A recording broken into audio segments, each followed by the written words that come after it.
وَلَقَدْ خَلَقْنَا الْإِنسَانَ وَنَعْلَمُ مَا تُوَسْوِسُ بِهِ نَفْسُهُ وَنَحْنُ أَقْرَبُ إِلَيْهِ مِنْ حَبْلِ الْوَرِيدِ إِذْ يَتَلَقَّى الْمُتَلَقِّيَانِ عَنِ الْيَمِينِ وَعَنِ الشِّمَالِ قَعِيدٌ مَا يَلْفِظُ مِنْ قَوْلٍ إِلَّا لَدَيْهِ رَقِيبٌ عَتِيدٌ وَجَاءَتْ سَكْرَةُ الْمَوْتِ بِالْحَقِّ ذَلِكَ مَا كُنْتَ مِنْهُ تَحِيدُ وَنُفِخَ فِي الصُّورِ ذَلِكَ يَوْمُ الْوَعِيدِ وَجَاءَتْ كُلُّ نَفْسٍ مَعَهَا سَائِقٌ وَشَهِيدٌ لقد كنت في غفلة من هذا فكشفنا عنك غطاءك فبصرك اليوم حديد وقال قرينه هذا ما لدي عتيد القيا كل كفار عنيد مناع معتد مريب الذي جعل مع الله إلها آخر فألقياه في العذاب الشديد قال قرينه ربنا ما أطغيته ولكن كان في ضلال بعيد قال لا تختصموا لدي وقد قدمت إليكم بالوعيد ما يبدل القول لدي وما أنا بظلام للعبيد الله العظيم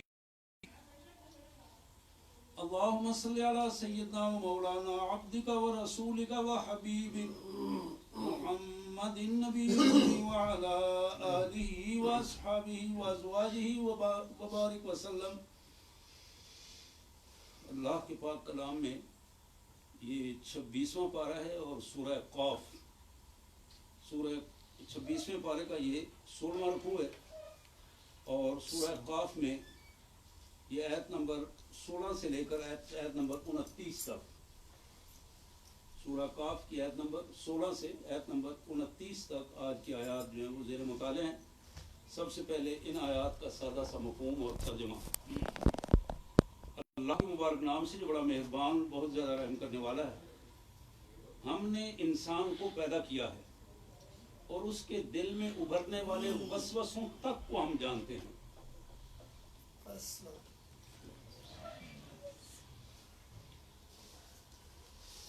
ہم نے انسان کو پیدا کیا ہے اور اس کے دل میں ابھرنے والے وسوسوں تک کو ہم جانتے ہیں. ہم اس کی رگے گردن سے بھی زیادہ اس کے قریب ہیں، اور ہمارے اس براہ راست علم کے علاوہ 2 کاتب اس کے دائیں اور بائیں بیٹھے ہر چیز ثبت کر رہے ہیں. کوئی لفظ ان کی زبان سے نہیں نکلتا جسے محفوظ کرنے کے لیے ایک حاضر باش نگران موجود نہ ہو. پھر دیکھو وہ موت کی جان کنی حق لے کر آ پہنچی. یہ وہی چیز ہے جس سے تو بھاگتا تھا، اور پھر سور پھونکا گیا. یہ ہے وہ دن جس کا تجھے خوف دلایا جاتا تھا. ہر شخص اس حال میں آ گیا کہ اس کے ساتھ ایک ہانک کر لانے والا ہے اور ایک گواہی دینے والا ہے. ہر شخص اس حالت میں آیا کہ ایک اس کے ساتھ اس کو لے کر آنے والا اور ایک اس پر گواہی دینے والا موجود ہے. اس چیز کی طرف سے تو غفلت میں تھا، ہم نے وہ پردہ ہٹا دیا جو تیرے آگے پڑا ہوا تھا، اور آج تیری نگاہ خوب تیز ہے. اس کے ساتھی نے عرض کیا یہ جو میری سپردگی میں تھا حاضر ہے. یا اللہ تو نے جسے مجھے سپرد کیا تھا میں لے کے آ گیا ہوں، حاضر کر دیا اس کو.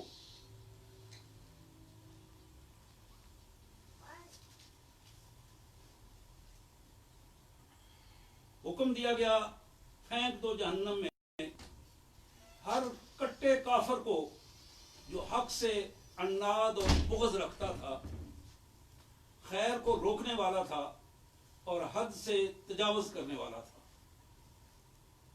شک میں پڑا ہوا تھا اور اللہ کے ساتھ کسی دوسرے کو خدا بنائے بیٹھا تھا، ڈال دو اسے سخت عذاب میں۔ اس کے ساتھی نے عرض کیا خداوندہ میں نے اس کو سرکش نہیں بنایا بلکہ یہ خود ہی پرلے درجے کی گمراہی میں پڑا ہوا تھا، سزا اس کو ہو رہی ہے لیکن وہ صفائی وہ پیش کر رہا ہے اس لیے کہ کہیں مجھ پر نہ آ پڑے۔ وہ اپنی صفائی دے رہا ہے، یا اللہ میں نے اسے گمراہ نہیں کیا، یہ خود بدترین گمراہی میں پڑا ہوا تھا۔ جواب میں ارشاد ہوا میرے حضور جھگڑا نہ کرو، میرے حضور میرے سامنے جھگڑا نہ کرو۔ اللہ فرمائیں گے میں تم کو پہلے ہی انجام کر چکا تھا، میرے ہاں تھی اور میں اپنے بندوں پر ظلم توڑنے والا نہیں ہوں۔ نستغفر اللہ ونتوب الیک، نستغفر اللہ ونتوب الیک، نستغفر اللہ ونتوب الیک۔ حضرات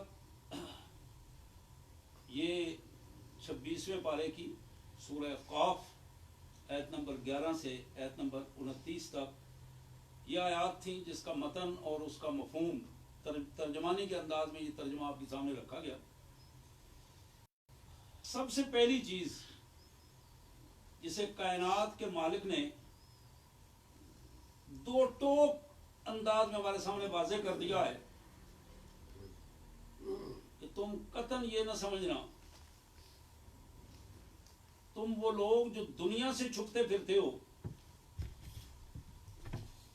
دنیا سے چھپتے پھرتے ہو، تمہیں یہ معلوم ہونا چاہیے کہ چھپنا مالک سے چاہیے جس سے تم چھپ نہیں سکتے ہو۔ وہ تو تمہارے دلوں میں ذہنوں میں اٹھنے والے وسوسوں تک کو جانتا ہے۔ اللہ یعلم خائنۃ الاعین، اللہ تمہاری آنکھوں کی بددیانتی تک کو جانتا ہے، آنکھوں کی بددیانتی تک۔ عام حالات میں بندے بیٹھے ہوتے ہیں، لاکھوں انسان بیٹھے ہیں، کسی نے دوسرے کو آنکھ کا اشارہ کیا ہے، نہیں معلوم کسی کو کہ کیا ہوا ہے، لیکن کائنات کا مالک جانتا ہے کہ کس نے کس کو اشارہ کیا، کیوں کیا ہے اور اس کا پس منظر کیا ہے۔ اللہ یعلم خائنۃ الاعین، وہ تمہارے آنکھوں کی بددیانتی تک کو جانتا ہے۔ ان اللہ علیم بذات الصدور، وہ تمہارے دلوں میں گزرنے والے خیالات تک سے واقف ہے، وہ پوری تمہارا پورا علم رکھتا ہے تمہارے حوالے سے۔ یہ سب سے پہلی چیز تھی جس کو کائنات کے مالک نے بڑے دو ٹوک انداز میں ہمارے سامنے واضح کر دیا ہے کہ میرے بندو یہ جو عارضی زندگی تمہاری ہے، تھوڑی سی زندگی ہے، یہ مت سمجھنا کہ تم اللہ سے چھپے بیٹھے ہو، یہ مت سمجھنا کہ تم قانون کی نظر میں نہیں ہو، یہ مت سمجھنا کہ تمہارے اوپر کسی کی نگاہ نہیں ہے۔ سورہ انفطار میں آپ کو کائنات کے مالک نے بتایا، پوری انسانی تاریخ بیان کر کے اللہ فرماتے ہیں کلا بل تکذبون بالدین، میرے بندو جس طرح تم زندگی گزار رہے ہو نا، یہ بات نہیں ہے، یہ طریقہ نہیں ہے، جو تم سمجھ رہے ہو وہ نہیں۔ آؤ ہم تمہیں بتائیں کہ تمہارا عمل یہ بتا رہا ہے کہ تم تو قیامت کے دن تک کو جھٹلا رہے ہو۔ تم میں سے کوئی شخص خوشی سے یہ نہیں کہتا کہ قیامت کا دن آئے گا تو میں تو اپنے اللہ کی حضور مطمئن ہو کر پیش ہو جاؤں گا۔ کلا بل تکذبون بالدین، تم تو اپنے اللہ سے ملاقات کو جھٹلا دیتے ہو، تم اپنے رب سے ملنا نہیں چاہتے۔ کرامن کاتبین یعلمون ما تفعلون، دو معزز لکھنے والے پورا کا پورا تمہارا ریکارڈ تیار کر رہے ہیں، اور وہ بخوبی جانتے ہیں جو کچھ تم حرکتیں کر رہے ہو۔ سڑک پر کھڑا ہوا آدمی جو اپنی نظروں کو گمار کر کبھی ادھر دیکھ رہا ہے کبھی ادھر دیکھ رہا ہے، دیکھنے والے لوگ اس کے بارے میں کیا کیا خیالات اپنے دلوں میں رکھتے ہیں، لیکن مالک جانتا ہے کہ وہ کس نظر سے کس کو کیا دیکھ رہا ہے، اس کی کیفیت کیا ہے۔ اور بالکل ایک آدمی اپنے گھر کے دروازے پر کھڑا ہے، اپنے گھر کے دروازے پر کھڑا ہے، دور سے خواتین اس کو نظر آئی ہیں، وہ وہاں کھڑا ہو گیا اس نیت سے کہ خواتین آ رہی ہیں، میں کھڑا ہوں، میں دیکھوں گا اور پھر بعد میں اندر جاؤں گا۔ وہ شخص اپنے دروازے پہ کھڑا ہوا، ذہن میں ایک بے حیائی کا تصور پیدا ہوا، لیکن وہ خواتین آئیں اور اس کے اپنے گھر میں داخل ہوئیں۔ وہ اس کی ماں تھی، اس کی بہن تھی، اس کے محرم رشتے تھے۔ دیکھا تو اس نے اپنی ماں کو ہے، دیکھا تو اپنی بہن کو ہے، دیکھا اپنی بیٹی کو ہے، لیکن اس کے ذہن میں آنے والا فطور اور نیت تھی، اسے وہ بددیانتی کا سزاوار ٹھہرا گئی۔ بالکل اسی انداز میں ایک شخص اپنے گھر کے دروازے پر کھڑا ہے اور وہ گھر کے دروازے پر کھڑا ہو کر دور سے آتی ہوئی خواتین کو دیکھ کر سائڈ پہ ہو جاتا ہے، نگاہیں نیچے کر کے اندر چلا جاتا ہے، عورتیں گزر آ رہی ہیں، وہ گزر جائیں،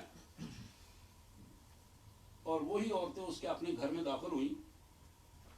اپنی ماں سے اس نے پردہ کیا، اپنی بہن سے اس نے پردہ کیا، لیکن یہ ماں اور بہن کا جو احترام اور پردے کی جو کیفیت تھی اسے متقی انسانوں کی فہرست میں لکھوا گئی اور اس کے لیے بہت بڑے اجر کا باعث بن گیا۔ تو یہاں کائنات کے مالک نے فرمایا وَلَقَدْ خَلَقْنَا الْإِنسَانَ وَنَعْلَمُ مَا تُوَسْوِسُ بِهِ نَفْسُهُ، ہم بخوبی جانتے ہیں اس انسان کو ہم نے پیدا کیا ہے، یہ اس کا کوئی وجود نہیں تھا، اس کا وجود اسے ہم نے بخشا، ہم نے اسے وجود دیا۔ یہ جس حالت میں اس کائنات میں آیا ہے، آج اگر وہ اپنی اس حالت پر نظر ڈالے تو زندگی بھر یہ آنکھیں اٹھانے کے قابل نہ ہو۔ کبھی بھی اس کے ذہن میں اکڑ پھو اور کبھی بھی اس کے ذہن میں بدتمیزی کی کوئی کیفیت نہ ہو، کبھی اپنے اللہ کے ناشکری کا سوچے بھی نہ، ہمیشہ یہ فرما برداری اور شکر گزاری کی زندگی گزارے۔ لیکن اس کی عملی پوزیشن یہ ہے کہ یہ چونکہ شکر کرنا چاہتا، اپنے ماضی کو بھول جاتا ہے، جب اپنے ماضی کو بھول جاتا ہے تو نتیجہ یہ نکلتا ہے کہ یہ اپنے اللہ کو بھول جاتا ہے، اپنے اللہ سے۔ اور یہی وہ بڑی کمال قسم کے الفاظ ہیں جو غالباً حضرت علی کرم اللہ وجہ کی طرف منسوب ہیں، کہ ان کا یہ قول ہے نفسہ فقد عرف ربہ، جس نے اپنے آپ کو پہچان لیا وہ اپنے رب کو پہچان گیا، اس لیے اسے معلوم ہو گیا کہ میرے رب نے مجھے کیسے پیدا کیا ہے، اس کائنات میں آنے کے آتے وقت میں کتنا کمزور تھا، مجھے تو کپڑے تک میسر نہیں تھے، میری جسم کی کوئی حالت نہیں تھی کہ میں اس حالت سے اپنا کوئی تحفظ کر سکتا، میں تو کھانے پینے سے بھی قاصر تھا۔ یہ تو کائنات کے مالک کی عنایت ہے، جس ماں کے بدن سے اس نے مجھے پیدا کیا، اسی ماں کے سینے میں میرے لیے خوراک رکھ دی، اور اسی ماں کی محبت، اس کا پیار اور اس کی ماں کی شفقت عملی زندگی میں میرے سامنے آئی۔ لیکن جب اسی ماں کے سامنے جوان ہو کے آتا ہے، پھر اپنی زبان کی تلخیاں اپنے ماں کے اوپر آزماتا ہے، اپنے باپ کے اوپر آزماتا ہے، اور وہ تلخیاں جو اپنے ماں اور باپ کے اوپر آزمائی جا رہی ہیں، وہی تلخیاں اس کے لیے ایک بہت بڑا ریکارڈ بن کر اس کے سامنے آ جاتی ہیں۔ حضرات کائنات کے مالک نے یہاں وہی چیز بتائی، وَنَحْنُ أَقْرَبُ إِلَيْهِ مِنْ حَبْلِ الْوَرِيدِ، ہم تو اس کی شارک سے اس کے زیادہ قریب ہیں، اس کی شارک سے زیادہ قریب ہیں، رگے جان سے زیادہ قریب ہیں اس کے۔ اس سے آگے جو کائنات کے مالک نے فرمایا کہ دائیں بائیں بیٹھنے والے، اور پھر اس کی زبان سے نکلنے والا کوئی جملہ ایسا نہیں جو ریکارڈ کا حصہ نہ بنا دیا گیا ہو۔ حضرات اس سے بہت آگے، یہ تو قرآن مجید کا ایک خاص انداز ہے جو قرآن نے یہاں بیان کیا۔ قرآن مجید اس سے اور زیادہ مختلف انداز میں ہمیں جب بتاتا ہے، یہ جو تمہاری زمین ہے جس میں تم چلتے پھرتے ہو، سورہ زلزال میں قرآن مجید بڑا واضح انداز میں بتاتا ہے کہ اس زمین پوری کی پوری جب جھنجھوڑ دی جائے گی، لرزہ برندہ ہو جائے گی، تو پھر وہ اخرج باہر نکال دے گی. یعنی کچھ اس کے اندر ہے. بخاری میں آتا ہے کہ نبی رحمت صلی اللہ علیہ وسلم پوچھا گیا اللہ کے رسول صلی اللہ علیہ وسلم یہ زمین کے اندر کون رکھ دے گی؟ آپ نے جو الفاظ کہے تو صحابہ کانپ گئے، تڑپ گئے. رسول اللہ صلی اللہ علیہ وسلم نے جب اس کا جواب دیا کہ لوگوں یہ زمین بتائے گی کہ اس کے سینے پر کس بدبخت مرد اور کس بدبخت عورت نے کیا کیا جرم کیا. یہ زمین اس کی گواہی دے گی. تحدث اخبارها بان ربك اوحى، یہ کہ اس کے رب نے اسے حکم دیا ہوگا کہ جو کچھ تم نے چھپا رکھا ہے وہ سارا کا سارا. پھر قرآن نے اس کی دیا ہمارے سامنے، تمہارے پاؤں علی افواہہم، منہوں کو بند کر دیں گے، اس منہ کو جس سے آواز آ رہی ہے. اس لیے آواز بھی تو اللہ کا حکم ہے. اس گوشت کے لوتھڑے کو اللہ نے حکم دیا ہے کہ تم بولو. اس کو حکم اس سے واپس لے کر وہ حکم ہاتھوں کو دے دیا. وَتُكَلِّمُنَا أَيْدِيهِمْ، تمہارے ہاتھ سے باتیں کریں گے. وَتَشْهَدُ أَرْجُلُهُمْ، تمہارے پاؤں گواہ بیماروں سے ظلم کرتا رہا تھے. بردار تھے ہم، تو تیرے بندے تھے، تیرے حکم کے تابع تھے، لیکن چونکہ تو نے حکم دیا کہ جب تک میں تمہیں دوسرا حکم نہ دوں تم اس بندے کے فرما بردار رہو گے، یہ جو بھی کرے گا تم اس کی بات مانو گے. اس لیے ہم اس کی بات مانتے رہے. اور یہ کام یہ امام سے لیتا رہا. یہ ہاتھ، یہ پاؤں، یہ اعضاء و جوارے، ایک ایک چیز جو ہے وہ گواہی دیں گے. جہاں قرآن اس کے حوالے سے کہتا ہے. اور پھر وجات سکرت الموت بالحق، اب جو موت آئی تو پھر دار العمل ختم ہوا اور دار الحساب شروع ہو گیا. موت کے اس لمحے نے اس نظام میں تفریق کر دی کہ اب تم دار العمل میں تھے، اب تم دار الحساب میں آ گئے. معاملہ ختم ہو گیا، عمل نہیں کر سکتے. اب اگلا مرحلہ جو آ رہا ہے وہ مرحلہ ہے، وہ موت ہے، وہ تمہاری قبر ہے، وہ تمہارے حشر کے بعد جتنے مراحل ہیں وہ سارے کے سارے جن مراحل سے تم گزرو گے، سارے مراحل وہاں تمہیں حساب دینا ہے. وجات سکرت الموت بالحق، حضرات یہ سکرات الموت، غمرات الموت، یہ کیا چیزیں ہیں؟ قرآن مجید نے اس کو بار بار مختلف انداز میں ہمارے سامنے رکھا. سورہ نازعات میں اللہ فرماتے ہیں کہ فرشتے جب ہمارے حکم سے کسی کی جان نکالنے جاتے ہیں، والنازعات غرقا، ان کے اندر ڈوب کر اس جان کو کھینچ کر لاتے ہیں. حدیث میں آتا ہے کہ ایک مومن کی جان، جو سچا مومن ہے، سچا مومن کون ہے؟ جس کا عقیدہ ٹھیک ہے، جس کی عبادات ٹھیک ہیں، جس کے معاملات ٹھیک ہیں، اور جس کے اخلاق ٹھیک ہیں. یہ چار چیزیں سچے مومن بننے کے لیے. عقائد میں کیا آتا ہے؟ اللہ کو صحیح مانتا ہو، محمد الرسول اللہ کو درست مانتا ہو، اور آخرت کی جواب دہی کا احساس ہو. یہ عقیدے ہیں تین، اور اسی میں باقی سارے عقیدات. عبادات کیا ہیں؟ نماز، روزہ، حج، زکوٰۃ، جہاد. اس حوالے سے اس کی سوچ کیا ہے؟ معاملات کیا ہیں کہ دنیا میں اس کے لینے دینے کا معیار کیا ہے؟ اخلاق کیا ہیں؟ اس کے بولنے، اٹھنے بیٹھنے کے رویے کیا ہیں؟ اپنے گھر والوں سے، اپنے پڑوسیوں سے، عام زندگی میں، معاشرے میں اس کے رویے کیا ہیں؟ یہ چار چیزیں ہیں جو مل کر ایک مومن کا، بندہ مومن کو سچا مومن بناتی ہیں. تو یہاں ہے کہ موت کی پوزیشن یہ ہے کہ اس موت سے پہلے دار العمل میں اس نے اپنے آپ کو ایماندار ثابت کیا کہ نہیں ثابت کیا. تو یہاں اس کیفیت کو قرآن مجید ہمارے سامنے. وجات کل نفس ما سائق و شہید،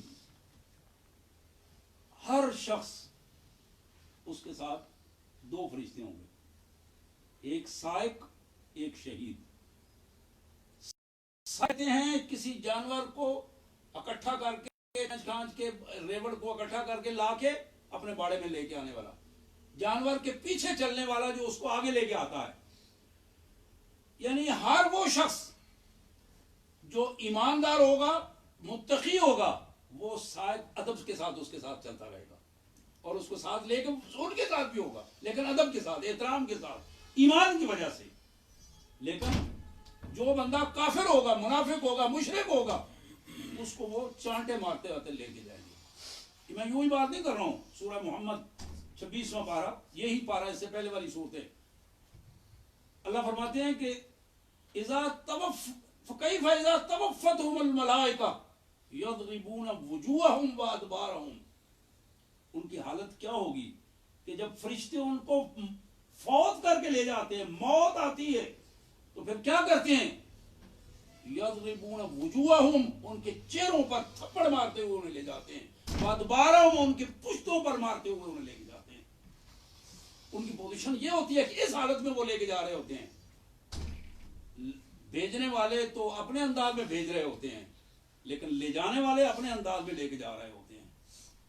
حضرات اس کیفیت کو قرآن مجید نے پھر ہمارے سامنے رکھا. وہاں اللہ کی حضور اب یہ جو بندہ ہے جس کو لایا جا رہا ہے دو اس کے ساتھ ہیں وہاں اللہ تعالیٰ خود اس کو خطاب کر کے فرمائیں گے لقد كنت في غفلة من هذا. تم کہتے تھے قیامت کی باتیں کرتے تھے لیکن تم غفلت میں تھے. تم نے کبھی سنجیدگی سے نہیں سوچا تھا کہ کل قیامت آئے گی اور میں حساب و کتاب ہوگا تو میرا کیا حال ہوگا میں اس کے لیے تیاری کر لوں. تم سنجیدگی کے علاوہ اپنے آپ کو انتہائی مدہوشی کے ساتھ زندگی گزاری. فَكَشَفْنَا عَنْكَ غِطَاءَكَ. آج ہم نے سارے پردے تمہاری نظروں سے ہٹا دیے ہیں. وہ جو تم نے نہیں دیکھی تھی نا موت وہ بھی آ گئی. وہ جو قبر نہیں دیکھی تھی وہ بھی اس سے بھی تم گزر کے آ گئے. ایک ایک چیز کے پردے تمہارے سامنے سے ہٹ گئے. فَبَصَرُكَ الْيَوْمَ حَدِيدٌ. آج تو بڑی تیز نظر ہے جس سے تم دیکھ رہے ہو. آج ذرا اپنی تیز نظر کو آزما کے سامنے کیا کچھ ہے. حضرات وقال قرینہ ھذا ما لدی عتید. وہاں اس کا جو ساتھی لے کے اسے آ رہا ہے وہ وہاں کیا کہے گا میرے مالک یہ وہ بندہ جو آپ نے میرے سپرد کیا تھا. ڈیوٹی لگائی تھی جب پیدا ہوا یہ دو سائڈوں والے ان کی ڈیوٹی تھی. سائق کی ڈیوٹی الگ کی تھی بھئی تم ساتھ اس کو رہنا ہے تم نے. جب اس کی زندگی ختم ہوگی کل تم نے اللہ کے حضور اس کو پیش کرنا ہے. یہ تمہاری ڈیوٹی ہے اس کو حاضر کرنا ہے. شہید وہ گواہ ہے جو اس کی زندگی کا ریکارڈ یہ دونوں لکھیں گے پیش کریں گے. وہ شہید جو ہے وہ الگ سے اس کے اوپر گواہی دے گا. فرشتے الگ سے یہ ساری پوزیشن بنا کے اپنے مالک کو حضور کہیں گے. اب یہ بندہ کہے وقال قرینہ ھذا ما لدی عتید. میرے مالک میں نے اپنی ڈیوٹی پوری کر دی ہے. یہ آپ کے حضور میں نے اس کو پیش کر دیا ہے. حقیقت یہ ہے کہ میں نے اس کو گمراہ نہیں کیا. یہ خود بڑے پرلے درجے کی گمراہی میں پڑا ہوا تھا. اب ان حالات میں تین باتیں بتائی گئی. پہلی بات یہ ہے کہ کفر ایسا بدترین ناشکرا انسان اللہ کا کھاتا تھا اللہ کی پر رہتا تھا لیکن اللہ کے بارے میں کلمہ خیر تیار نہیں تھا. کلمہ خیر کہنے کے لیے اللہ کی تعریف کرنے کے لیے تیار نہیں تھا. نہ شکرہ اس کا کھا کر اس کا شکر ادا نہیں کرتا. دوسری بات یہ کہ مناع للخیر معتد مریب. یہ وہ شخص جو کبھی دوسرے کے ساتھ بھلائی کرنے کے لیے تیار نہیں تھا. بھلائی کے سامنے رکاوٹ بن جانے والا. قانون کو توڑنے والا. میں یہ گناہ کر رہا ہوں جسے تم گناہ میرے کون ہے جو میری ٹانگ توڑ لے گا. کئی لوگوں کو سنا ہوگا آپ نے کر لے میرا کیا کیا کرنا ہے. نعوذ باللہ. یہاں تک زبان جس رب کی تم بات کر رہے ہو وہ میرا کیا کر لے گا. یہاں تک لوگ اپنی مرضی کی انتہا جاتے ہیں. مسلم معاشرے میں رہتے ہوئے مسلمانوں کے گھر میں پیدا ہوئے مسلمانوں کا جیسا نام رکھا لیکن اپنی بدتمیزی کی انتہا پہ پہنچ جاتے ہیں. یہ وہی شخص ہے الذی جعل مع اللہ الہا آخر. اور پھر تیسری اور آخری بات کہ اس بندے کو اللہ وحدہ لا شریک پر اس کا ایمان ہی نہیں تھا. یہ تو مشرکانہ رویہ اختیار کر رہا تھا. کبھی اس نے دولت کو خدا بنایا ہوا تھا, کبھی اپنی خواہشات نفس کو خدا بنایا ہوا تھا, کبھی کسی کے سامنے جھک رہا ہے, کبھی کسی حکمران کے سامنے جھک رہا ہے, کبھی کسی کے سامنے, کبھی کسی کے سامنے, کبھی برادری کے سامنے جھک رہا ہے, کبھی قبیلے کے سامنے جھک رہا ہے. اس کی تو حالت ہی بڑی عجیب تھی. حضرات اب یہ وہ پورا جو سلسلہ وہاں پیش ہوگا, اللہ فرماتے ہیں کہ وہ سارے معاملے میں اللہ فرمائیں گے لا تختصموا لدیّ, زبانیں بند کر لو, زبانیں بند کر لو میرے سامنے. اب کوئی کسی قسم کی دلیل نہیں دے گا, کوئی کسی کے بارے میں بات نہیں کرے گا. وقد قدمت الیکم بالوعید, دنیا میں نے تمہارے سامنے سارے کام کھول کے رکھ دیے تھے. فطرت بھی تھی, قرآن بھی آیا, اور محمد الرسول اللہ صلی اللہ علیہ وسلم بھی ایک ایک چیز تمہارے سامنے کھول کر رکھ دی. ما یبدل لدیّ, اب میرا قانون تبدیل نہیں ہوگا. قانون وہی ہے جو دنیا میں تمہیں بتا دیا گیا تھا, وہی ہے. اس قانون کے مطابق یہ سارا کا سارا سلسلہ ہوگا. وما انا بظلام للعبید, میں اپنے بندوں پر ظلم کرنے والا نہیں ہوں. میں اپنے بندوں پر ظلم کرنے والا, یہ ممکن نہیں ہے کہ ایک بندے نے مشکل ترین حالات میں بھی میرا بندہ بن کر اپنی زندگی گزاری ہے, اور اس کے مقابلے میں ایک شخص نے ناشکری کے ساتھ اور ظالمانہ رویوں کے ساتھ زندگی گزاری ہے, وہ دونوں برابر ہو جائے. وما انا بظلام للعبید, میں اپنے بندوں پر ظلم نہیں کروں گا. حضرات آخری بات, میرے پیارے آقا جناب سید المرسلین رحمت للعالمین صلی اللہ علیہ وسلم نے وقت سے پہلے بات بتا دی ہے, اور وہ بات یہ ہے کہ جب تم قبر میں اٹھو گے, کھڑے ہوگے, 5 چیزیں تم سے پوچھی جائیں گی. سوال بتا دیا, طریقہ بتا دیا ہے, اس پر عمل کرنے کا, بچنے کا طریقہ بتا دیا ہے. اب یہ ہماری کمزوری ہے یا ہماری خوش قسمتی ہے یا بدقسمتی ہے کہ ہم ان سوالوں کو یاد کر لیں, ان کے جواب سیدھے کر لیں, اور اس وقت سے آنے سے پہلے ہم بالکل تیار ہوں, ایک ایک چیز پریپیئر ہو, اور وہاں کھل کے ہم پورے ادب کے ساتھ سارے جواب جو ہیں وہ پیش کر دیں, تو ہماری نجات کا کچھ ذریعہ بن سکے. یا پھر دوسری بات ہے کہ ہم ان سوالوں پر توجہ ہی نہ دیں, سنیں ہی نہ, ان پہ شکوک و شبہات میں پڑے رہیں. اللہ کے رسول صلی اللہ علیہ وسلم نے فرمایا, جب انسان اپنی قبر سے اٹھے گا, لا تزولا قدم ابن آدم حتی یسأل عن 5, یہ سیاستہ کی حدیث مبارک ہے جو میں الفاظ جس کے پڑھ رہا ہوں. کوئی انسان اولاد آدم میں سے کوئی بھی مرد, عورت, بچہ, بوڑھا اپنا قدم نہیں ہلا سکے گا جب تک کہ وہ 5 سوالوں کے جواب نہ دے گا. قبر سے اٹھے ہیں, قبر سے کیسے اٹھیں گے؟ وَنُفِخَ فِي الصُّورِ, ایک آواز آئے گی, بہت عجیب قسم کی آواز, جو نامانوس آواز, اور قبروں سے ایسے قبریں پھٹیں گی اور سارے لوگ باہر آ جائیں گے. اب باہر آنے پر کھڑے ہوں گے اپنی فطری حالت میں, کوئی کسی کو دیکھ نہیں سکے گا اور کوئی کسی کے ساتھ بات نہیں کر. ان حالات میں لا تزولا قدم ابن آدم حتی یسأل عن 5, آدم کی اولاد میں سے کوئی بھی پاؤں نہیں ہلا سکے گا اپنا جب تک 5 سوالوں کے جواب نہ دے لے. سب سے پہلا سوال, کئی دفعہ یہ حدیث آپ نے سنی ہوگی, میں صرف دوہرا رہا ہوں, سب سے پہلا سوال عن عمرہ فیما افناہ, بتاؤ کہ عمر کیسے گزاری, عمر کیسے گزاری, 10 سال, 20 سال, 50 سال, 100 سال, جتنی بھی تھی. سادہ سا سوال ہے, کیسے گزاری, ہماری مرضی کے مطابق یا اپنی مرضی کے مطابق, عمر دینے والے مرضی کے مطابق یا اپنی مرضی کے مطابق, کہاں گزاری. اس سوال کا جواب ہمیں دینا ہے, مجھے بھی, آپ کو بھی. ہمارے والدین جو اس دنیا سے رخصت ہو گئے ہیں انہوں نے بھی اس کا جواب دینا ہے, آنے والی نسلوں نے بھی جواب دینا ہے. اگر آج ہم اس کا تیاری کر لیں اس حوالے سے کہ اپنی عمر کے ہر حصے کا جواب دینا ہے, اور ایک حصے کا خصوصی جواب دینا ہے. اگلا سوال جو ہے نا وان شابی فیما ابلاؤ، جوانی کے بارے میں بتاؤ کہ جوانی کی آزمائش میں کتنے پورے اترے.